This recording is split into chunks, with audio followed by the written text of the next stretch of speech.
एक ऐसा गुरु जिसके आश्रम में चीखने, चिल्लाने, डांस करने और ओपन सेक्स को ध्यान का नाम दिया, लेकिन आखिर एक आम सा चंद्रमोहन दुनिया का सबसे खतरनाक और विवादित भगवान रजनीश ओशो कैसे बन गया। उसने अपने दोस्तों के साथ एक लाइब्रेरी खोली जिसकी दीवार पर स्पष्ट लिखा था कि धर्म एक अफीम है, और उन्होंने कहा कि उस दिन के बाद उनके लिए मौत हमेशा खत्म हो गई। ऐसा प्रोफेसर था जो गांधी, समाजवाद और धर्म की खुलेआम धज्जियां उड़ा रहा था, लेकिन स्टेज पर जाकर इस आदमी ने जो कहा उसने भारत में भूचाल ला दिया। यहीं से उनको एक नाम मिला, सेक्स गुरु। उनके सामने भी ये कह दिया कि ब्राह्मणों में सिर्फ लालच भरा। विनोद खन्ना जैसे सुपरस्टार इस आश्रम में बर्तन मांज रहे थे और इसके नाम पर ओपन सेक्स और पार्टनर बदल बदल कर सेक्स को नॉर्मल कर दिया गया था। ओशो ने एक ऐसा दाव चला जिसने दुनिया को सन्न कर दिया, और यहीं से एंट्री होती है ओशो की राइट हैंड, जो इतिहास में ओशो से भी ज्यादा कुख्यात होने वाली थी। अब ओशो सिर्फ रजनीश नहीं रहे, वो बन गए थे भगवान श्री रजनीश।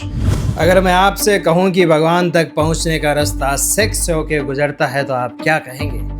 शायद आप मुझे पागल कहेंगे या गालियां देंगे। अब जरा सोचिए कि आज से 50 से 60 साल पहले भारत में एक आदमी ने खुले मंच से ये बात कही थी। एक ऐसा आदमी जो मध्य प्रदेश के एक छोटे से गांव में पैदा हुआ, उसे उसके कॉलेज से धक्के मार कर निकाल दिया गया, लेकिन आगे चलकर उसने दुनिया के सबसे ताकतवर देश अमेरिका की रातों की नींद उड़ा दी। एक ऐसा गुरु जिसके आश्रम में चीखने, चिल्लाने, डांस करने और ओपन सेक्स को ध्यान का नाम दिया गया, और विनोद खन्ना जैसे बॉलीवुड स्टार से लेकर ग्रीस के राजघरानों तक सब उसके चरणों में बैठे रहते। लेकिन आखिर एक आम सा चंद्रमोहन दुनिया का सबसे खतरनाक और विवादित भगवान रजनीश ओशो कैसे बन गया। इस कहानी में और भी ट्विस्ट आने वाले हैं जो आपके होश उड़ा देंगे, तो चलिए शुरू करते हैं।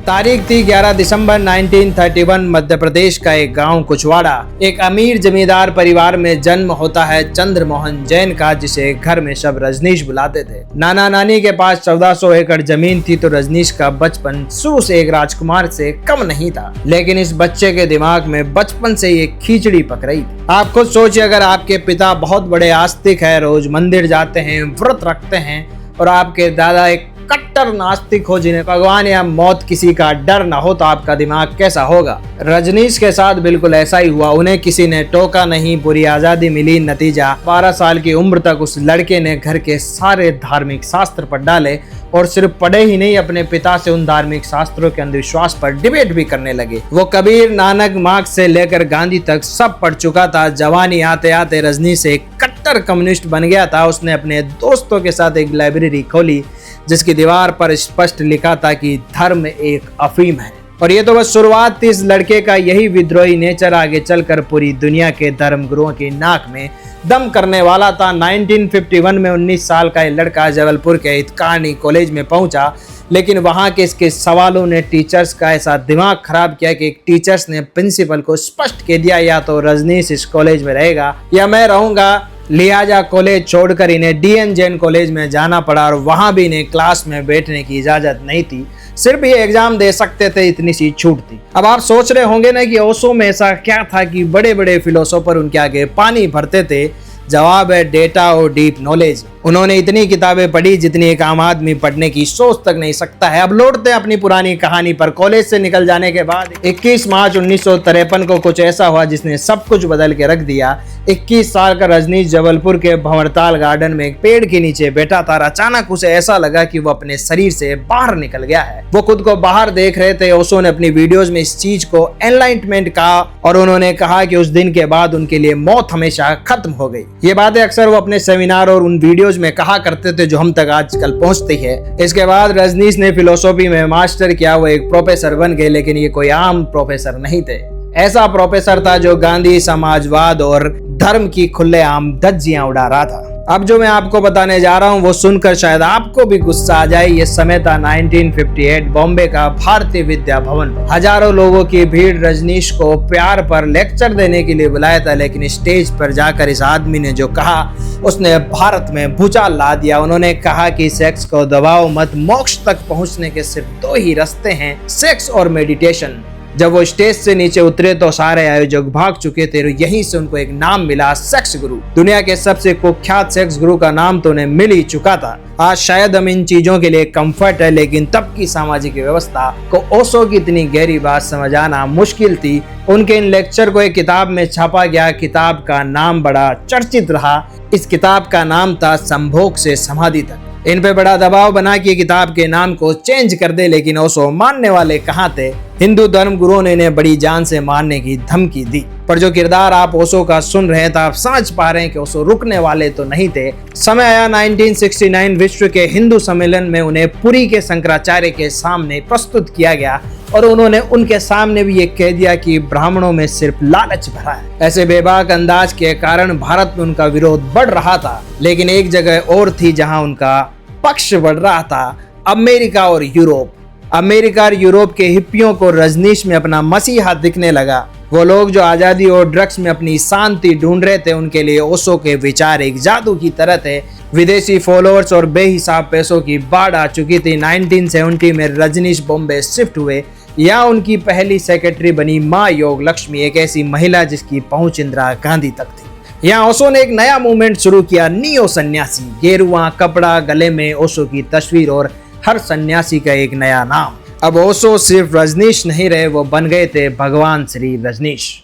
लेकिन बॉम्बे की हवा से ओशो का अस्थमा बिगड़ने लगा तो 1974 में वे पुणे के कोरेगांव पार्क में शिफ्ट हो गए और नजारा देखे विनोद खन्ना जैसे सुपरस्टार इस आश्रम में बर्तन मांज रहे थे। लेकिन क्या आपको पता है कि इस आश्रम की दीवारों के पीछे असल में हो क्या रहा था? जरा सोचिए कि सुबह के 6 बजे हैं, एक हॉल में सैकड़ों लोग गहरी सांस ले रहे हैं। अगले 10 मिनट तक वो पागलों की तरह चीख रहे हैं, रो रहे हैं, हंस रहे हैं और फिर वो हवा में कूद रहे हैं और अंत में एक डांस भी करते हैं और इसे नाम दिया गया डायनामिक मेडिटेशन।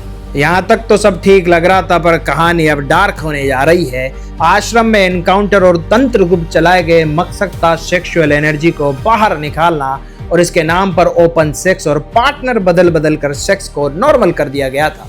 रसेल किंग जैसे पत्रकारों ने अपनी किताब में खुलासे किए कि कई महिलाओं के साथ उनकी मर्जी के बिना जबरदस्ती भी की गई। बाहर की दुनिया के लिए कोई आश्रम नहीं था, बल्कि अय्याशी का अड्डा बन चुका था। और अब ऐसी ही खबरों के कारण सरकार की उन पे टेढ़ी नजर होना शुरू हुई।